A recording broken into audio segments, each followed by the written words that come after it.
Welcome back to CFO Weekly, where we're talking with financial leaders about how to build efficiency in their teams, create time for strategy, and ultimately get results. With your host, Megan Weiss. Let's jump right in. Today, my guest is Simone Grimes. Simone is a Chief Financial Officer and Qualified Audit Committee financial expert with deep expertise in financial strategy, executive leadership, and board service for high growth and heavily regulated companies in multiple industry sectors, including financial services, insurance, housing finance, and public accounting. Simone's diverse and rich career has included working at PricewaterhouseCoopers, where she led external audits in the financial services sector for large banks, insurance companies, and private equity companies. She then continued at Grant Thornton as a practice leader overseeing audit and advisory engagements in high-growth sectors such as consumer products and healthcare. Simone served as a special advisor at the Federal Housing Finance Agency in Washington, D.C. for 9 years, strategically advising on mission-critical decisions impacting the conservatorship of the nation's two largest housing finance companies, Fannie Mae and Freddie Mac. As special advisor to the conservatorship, she worked with the boards of directors to implement a cybersecurity risk oversight program and board charter, as well as worked with the compensation committees annually to evaluate the performance of their respective senior management teams and include named executive officers. Simone oversaw operational initiatives, including the development and implementation of a comprehensive diversity, equity, and inclusion strategy and operational plan. Simone teaches classes nationally and internationally for the Institute of Internal Auditors on a variety of corporate governance, audit, and fraud topics. She holds an MBA from Cornell University, is a certified public accountant in the state of Virginia, and a certified internal auditor. In addition to her professional and academic accolades, Simone is active on multiple boards of directors, including serving on the audit, finance, and governance committees where she leverages her corporate governance, philanthropic support, and financial management expertise. She remains passionate about returning value to investors, raising capital, and growing businesses. Simone is a champion of financial literacy for grades K through 12, mentorship for at-risk youth, and systems that facilitate good governance, including the reporting of fraud, waste, and abuse within private and public organizations. Simone, thank you so much for joining me on today's episode. Oh, you're welcome. It's a pleasure. Yeah, today we're going to be discussing your career, some of the challenges associated with M&A and integration, and the importance of ESG initiatives. I'm excited to learn from you because a lot of these topics are emerging. ESG is something that I hadn't even heard of until maybe a few months ago. So let's get started. Okay. As always, let's start with you and your story and how it is that you got to where you are today. Thanks so much, Megan. So, I would call my career journey very non-traditional.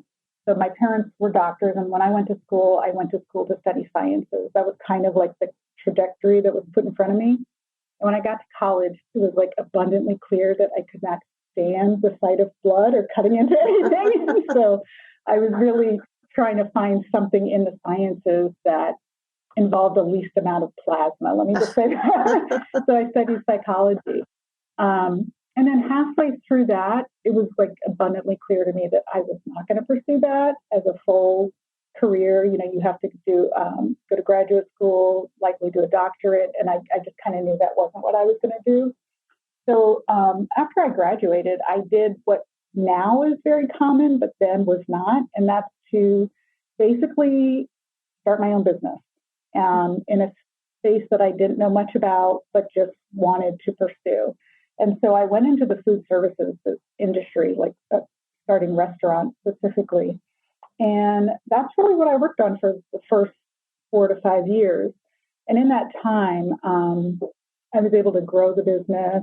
I had to experience raising capital. So, contacting investors, bringing money in, and then eventually was approached for an exit, for an acquisition.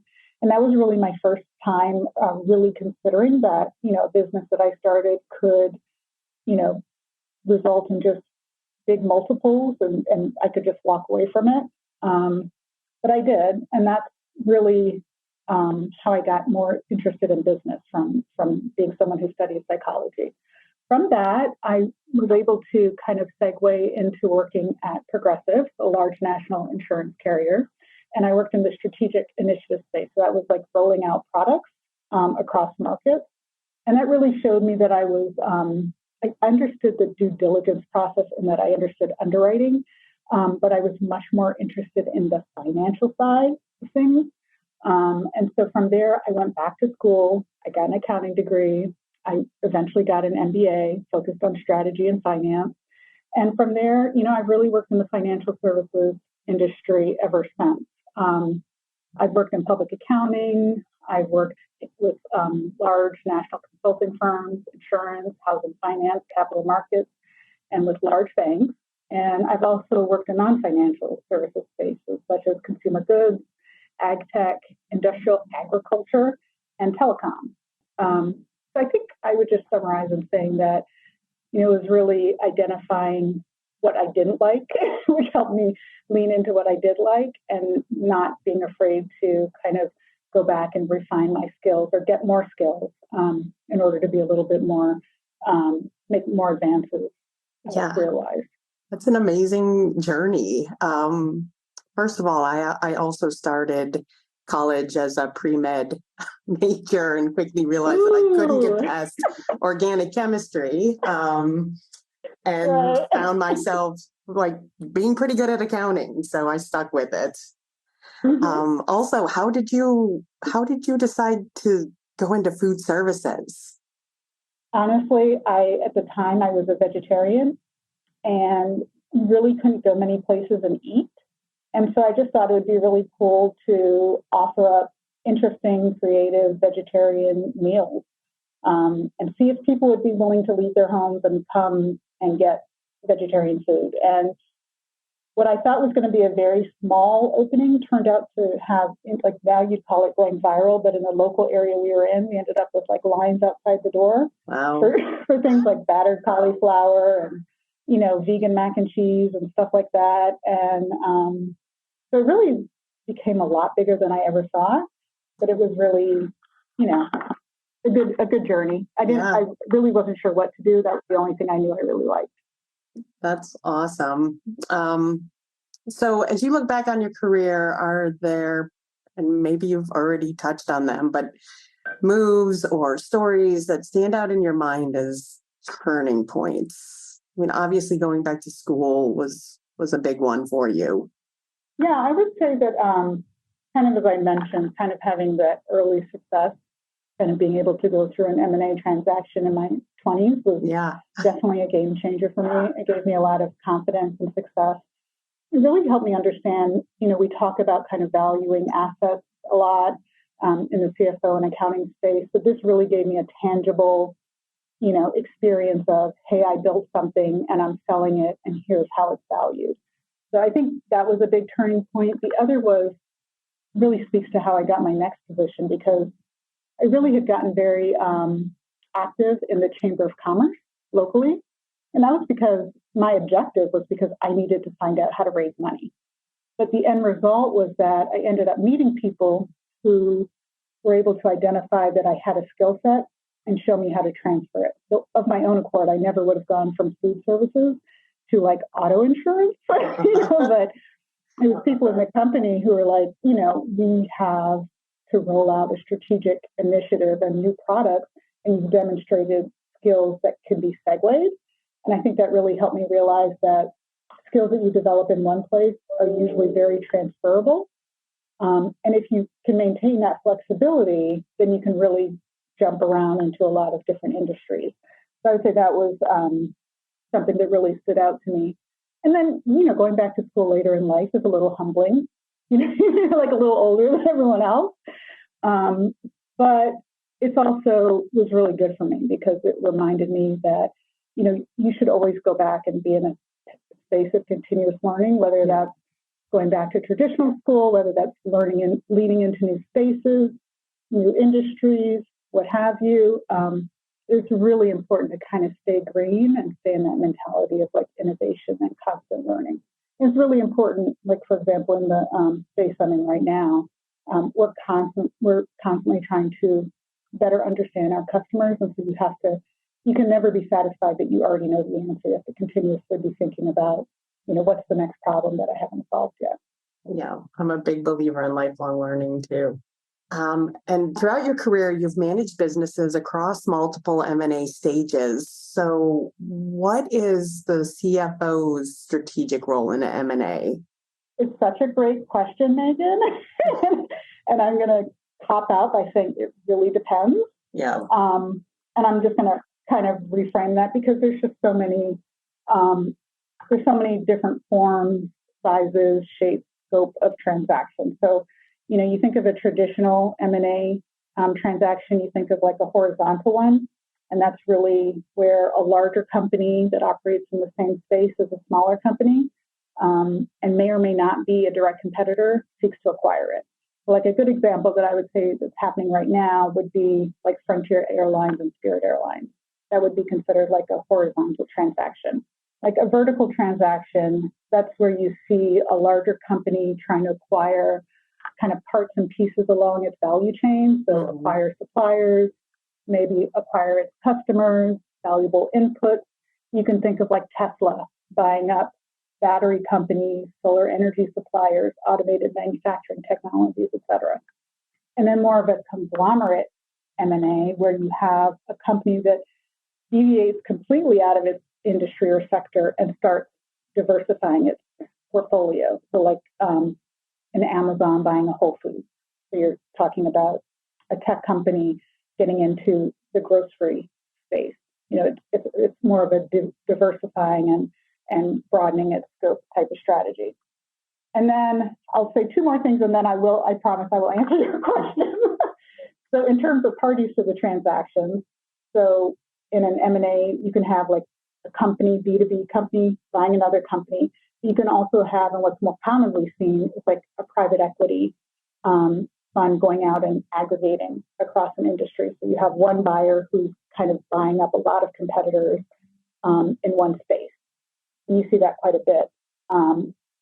So I would just say that it depends because it depends who you're representing and what side of the transaction you're on. But for the sake of answering your question, just a very basic traditional M&A where a larger company is buying another one in its space.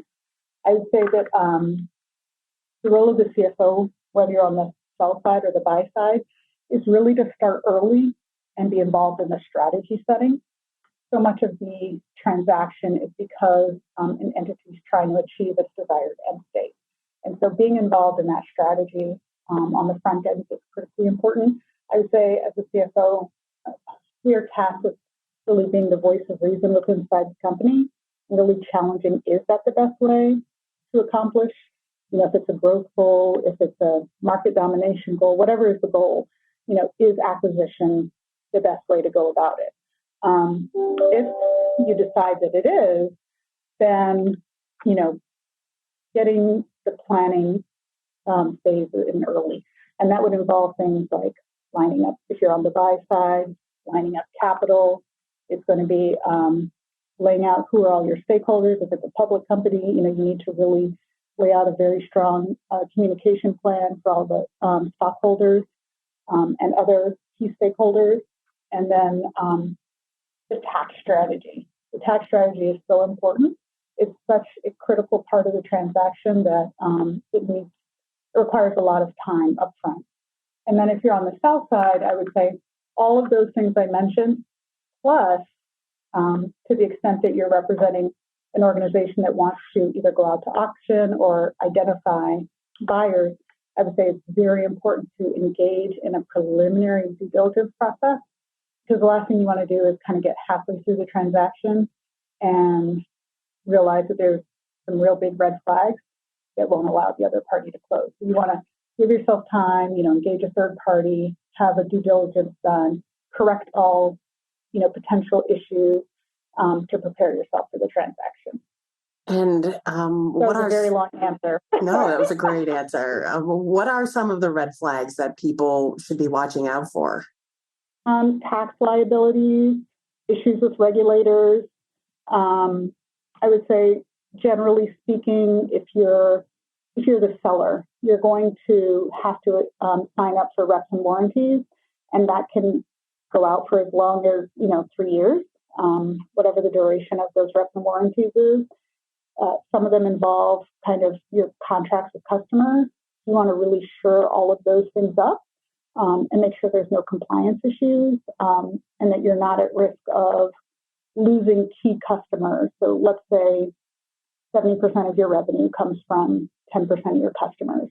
Are the contracts with those customers really tight? And can they withstand scrutiny? Are those customers solvent? Things like that. And let's talk about the post-acquisition integration. What challenges do you see faced during that time?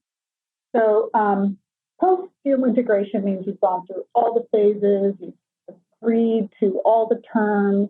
If you've done your job as the buyer, you've engaged in some clauses in the contract that allow you to hold back some of the deal funds until certain milestones are reached.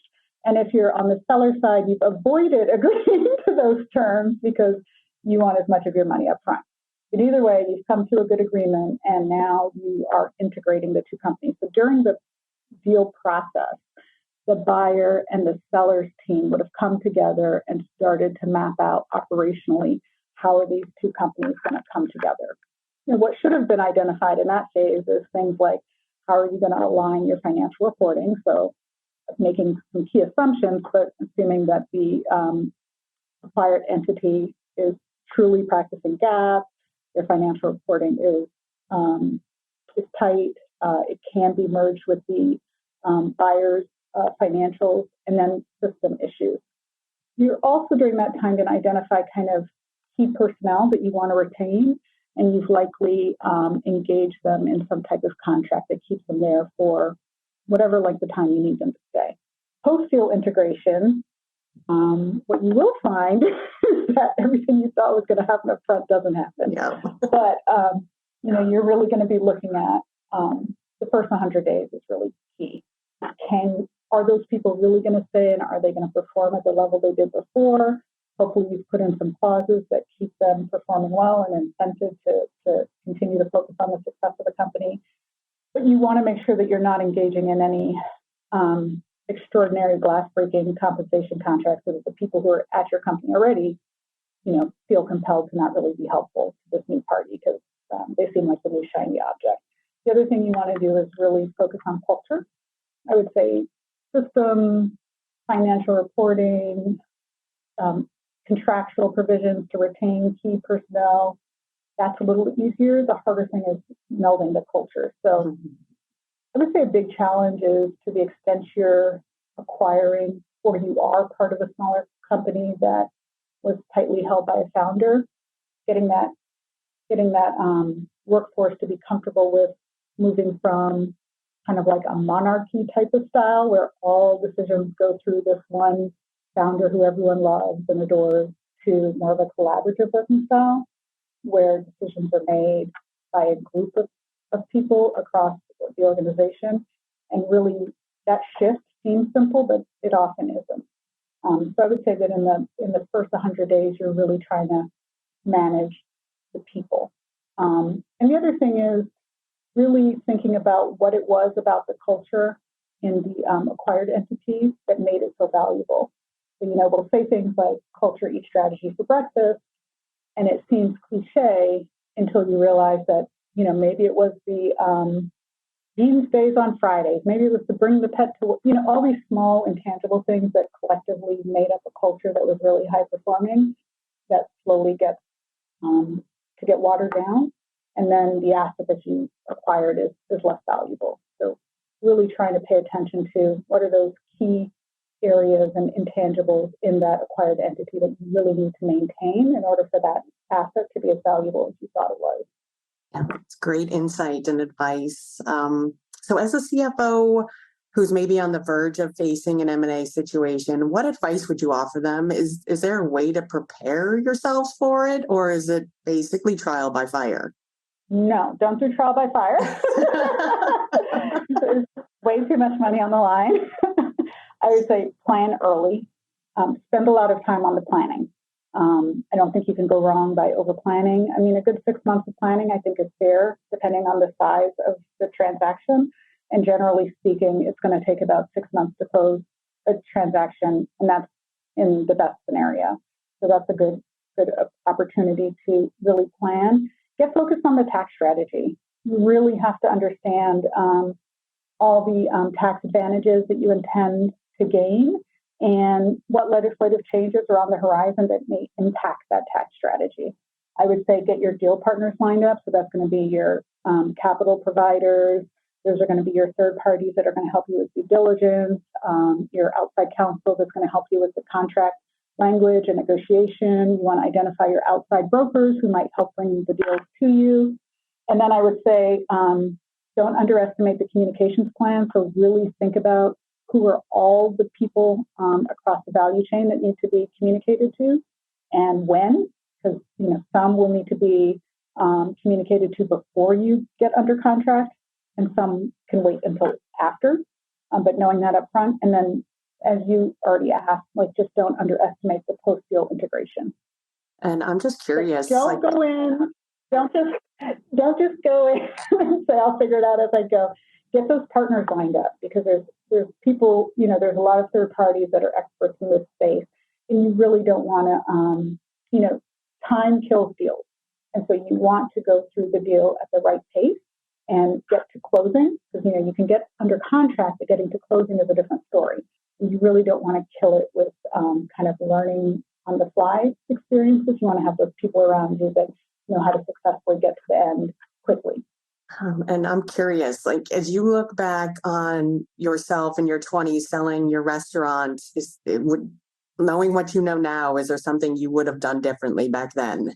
Oh my gosh, Megan, I got so lucky. I think knowing what I know now, honestly, the fact that I was very, I wasn't expected, but I did have good legal counsel, good financial counsel and tax counsel really guiding me and leaning into them and doing everything possible to not make the transaction difficult was probably the best thing I did.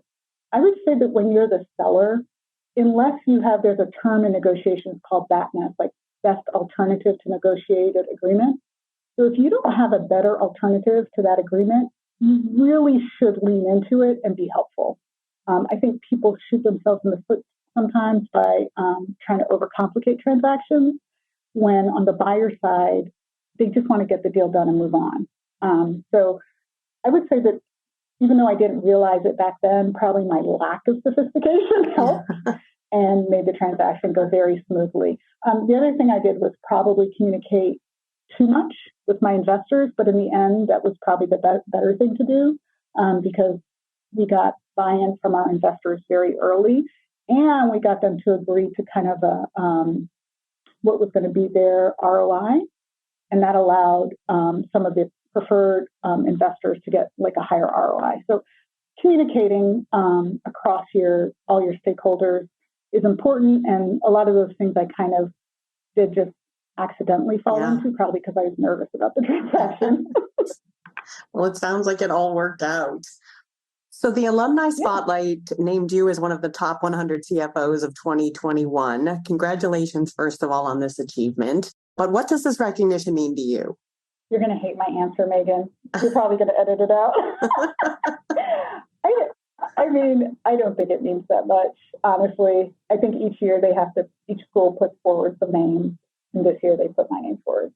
I don't think it means that much. Well, I think you sell yourself short. Okay. And but, it's nice. I appreciate it. Yeah, I guess those little recognitions are always nice. So you posted on your LinkedIn that the fine imposed by the SEC on BNY Mellon regarding its SEG reports. So that was really interesting. I just have found the SEC relating its climate benefits in its annual report. And that kind of dovetails into a new initiative by the SEC, and that's really kind of doing away with greenwashing, which is, that may mislead investors to think that you're doing more for the climate than you are. But just kind of on that point, the SEC has used this same rule to enforce a bunch of kind of new, I'm going to call them emerging issues because Simone, can I stop you for 1 second? Because you cut out for me and I couldn't hear you. So let's go back. I'm sorry. No. I don't know if it was on my end or yours, and I apologize for it. But let's go back to the start of this question. I'll ask it again, and you can start over with your answer. I'm sorry. Okay. Yeah. Okay, so you recently posted on your LinkedIn the fine that was imposed by the SEC on BNY Mellon regarding its ESG reports. So what role should the CFO play in avoiding such heavy penalties for their companies? Yeah, thanks for the question. I think this is a really interesting space right now. So first, I would start by saying that the actual penalties that the SEC imposes aren't big, specifically relative to the entity. They're more of like sending a signal to the market, and it's more of like a ding to reputational risk. But what the SEC is doing is really leveraging a rule that states that no firm shall make any untrue statement, a material fact in any of its registered documents. So that's going to be your annual report, your 10K, your Q, your any of the reports that are regularly issued. And what it's doing is kind of using that one provision, that one law to say, as new issues emerge, so for example, like the COVID pandemic, as those emerge, if you don't fully disclose the risks that have come up as a result of that, then the SEC can use this one kind of rule to penalize a company, and in so doing, really signal to the market. So, for example, at the end of 2020, Cheesecake Factory got dinged for not adequately disclosing risks associated with COVID. That was, again, the fine itself wasn't large, but it was a signal to the market, and it was a signal to, and it was a reputational hit. The most recent one with Bank of New York is really, again, signaling to the broader market that although the more recent ESG regulation is still under proposal, to the extent that it can, the SEC will leverage this one clause if it finds that you're overly stating. And I think what we'll begin to see, because the SEC has another priority, and that's really to ensure that companies disclose cybersecurity risks. And that rule is not yet finalized, but to the extent that there's an overt breach and a company doesn't disclose it, I think we could potentially see some other fines that, again, are like signals. And in terms of what the role of the CFO is, I would say the CFO, the board, everyone involved in the financial reporting process, to the extent that you're a public filer, the goal here is really to pay attention to the spirit and the intent of what the SEC is proposing. So often, the proposal process takes many forms, many steps. There's an initial proposed rule, and then there's a comment period, and often the final rule, if it goes final, deviates quite a bit from the initial proposed rule. But by reading those closely, you get to understand what is a priority to the SEC or to any regulator who can fine you. And I think that's really what the objective is here. It's to get companies and public filers to pay attention and to honor the spirit of the law versus just the word of the law as it is at that time. I think that's really the bigger message here. And let's take a step back, because as I mentioned in the intro, ESG, it's something I hear about a lot these days, but it's like the term is relatively new to me. So it stands for environment, social, and governance, correct? Correct. And when did you see this start emerging and becoming a priority with the SEC and other regulators? Yeah, I would say that the SEC is probably one of the later parties to the game. This really has started as more of a grassroots movement where investors, people who then have become investors, have started to say the role of companies has traditionally been to serve stockholders. But we want to expand the role of companies because that only worked when there was true competition and you didn't have these large market dominant players like you have today. And since we do have these large market dominant players, we should require more of them. We want them to not just serve stockholders, but we want them to serve stakeholders. And stakeholders can be more broadly defined as customers, employees, society as a whole, and the globe, right? And so how do we get companies to serve a different set of stakeholders? Well, the way to do that is to petition the large investors, so like the BlackRocks, the Vanguards, the State Street, who are large institutional investors for the majority of those companies listed on the exchanges. And so it really started as a movement through the proxy voting cycle to demand more of companies and to have those companies put forward plans to really do more. Now, other countries like the UK, which is like a front runner in this space, they have moved to more of a regulatory space where they're requiring that of the companies. And then we have states like California is proposing a rule to have more of a climate disclosure requirement if you're based in California. But I would say that the movement really has carried more heft and weight from the investor base. So this is one where, from a perfect, economic model perspective, it really is holding companies' feet to the fire slightly differently by using the stakeholders that it traditionally serves, those investors, to demand more of companies. So it's really been an interesting movement. And how should businesses square and then, since then, we've seen. Go ahead. Yeah, I'm sorry, I talk too much, Megan. I jump in too often. Stop me. I talk. No, you don't. Yeah. So I think what we're seeing now with the SEC is that they're really moving more. They're learning lessons from other countries that are much further along in the regulatory space and starting to take a firmer position. And we'll see how that goes. So where do you think this will eventually evolve to? Any thoughts on that?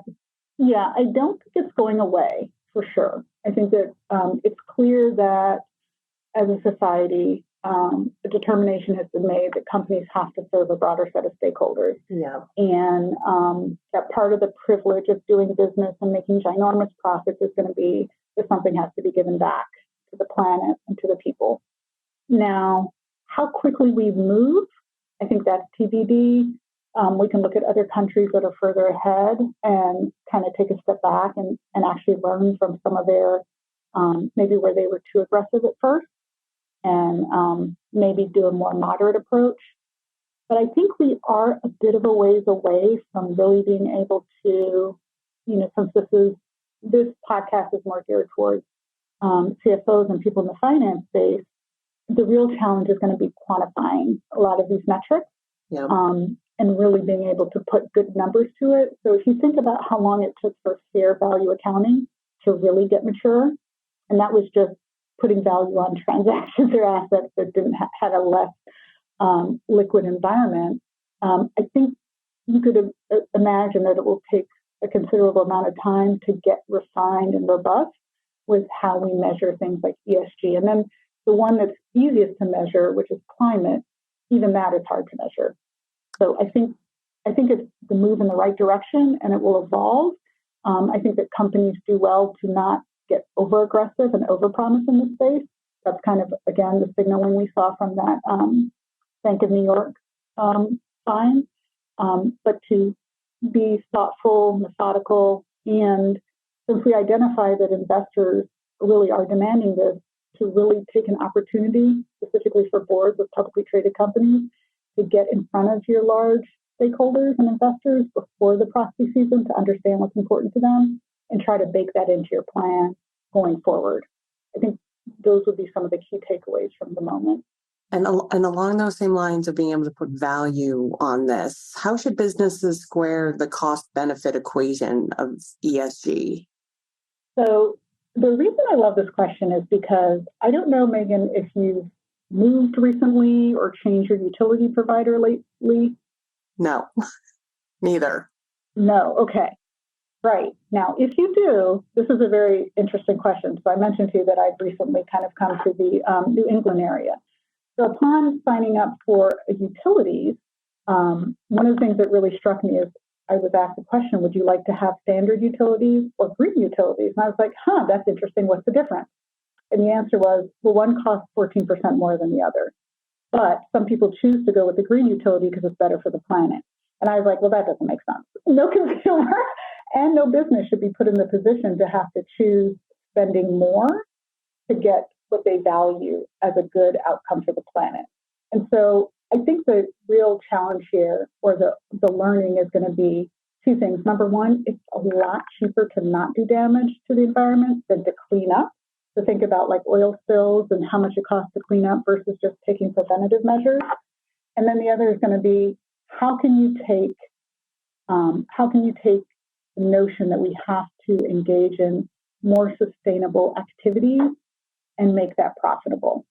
And so I think what investors are kind of signaling to companies is that to the extent that your strategic plan on how to get to ESG suggests that you might need to spend some time investing in some technologies that will allow you to be greener in the future, that is okay as long as there's a good strategy, go forward strategy. And then that would mean that in the future, you would want to see that consumers benefit and companies benefit from the investment in a sustainable technologies that allow the company to perform in a more environmentally sustainable way. Yeah, so hard to put numbers around stuff like that. It is now. I think it won't be so much in the future. If you think about just like the cost of a Tesla versus the cost of a normal car plus gas. So to the extent that the cost of a Tesla plus recharging is less than the cost of a new car plus gas, then now you have a very easy economic model to follow. Yeah, and I think that is really the way that companies have to continue to think about it. Now, in year one, was the cost of a Tesla less than the cost of a car plus gas? No. But now, a decade later, is it? Well, kind of. It's starting to become that way. Yeah. And so making those trade-offs and being able to articulate them to investors and stockholders, I think is important. So last question, as a CFO, it's a very tumultuous world. I mean, we're starting to emerge from COVID, but there's still a lot of other stuff going on. So what keeps you up at night?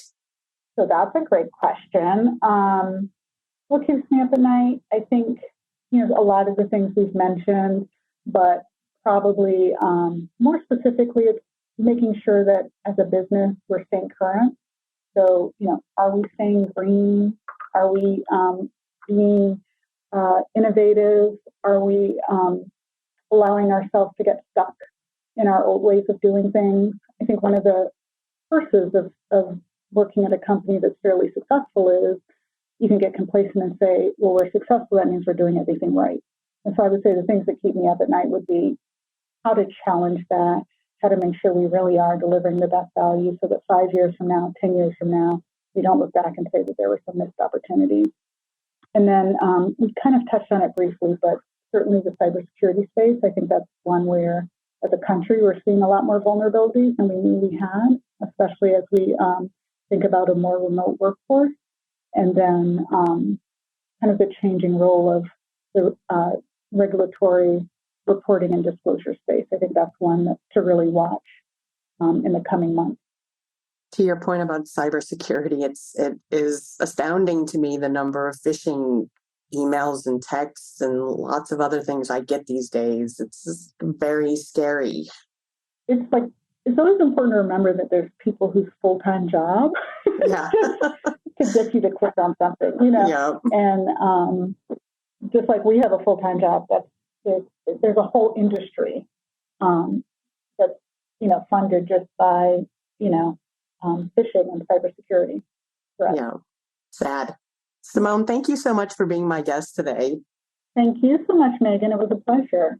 Yeah, I really enjoyed speaking with you and hearing about your experiences and the resulting insights. Your experience has been amazing, and I appreciate you taking the time to be here with us today, and I wish you all the best.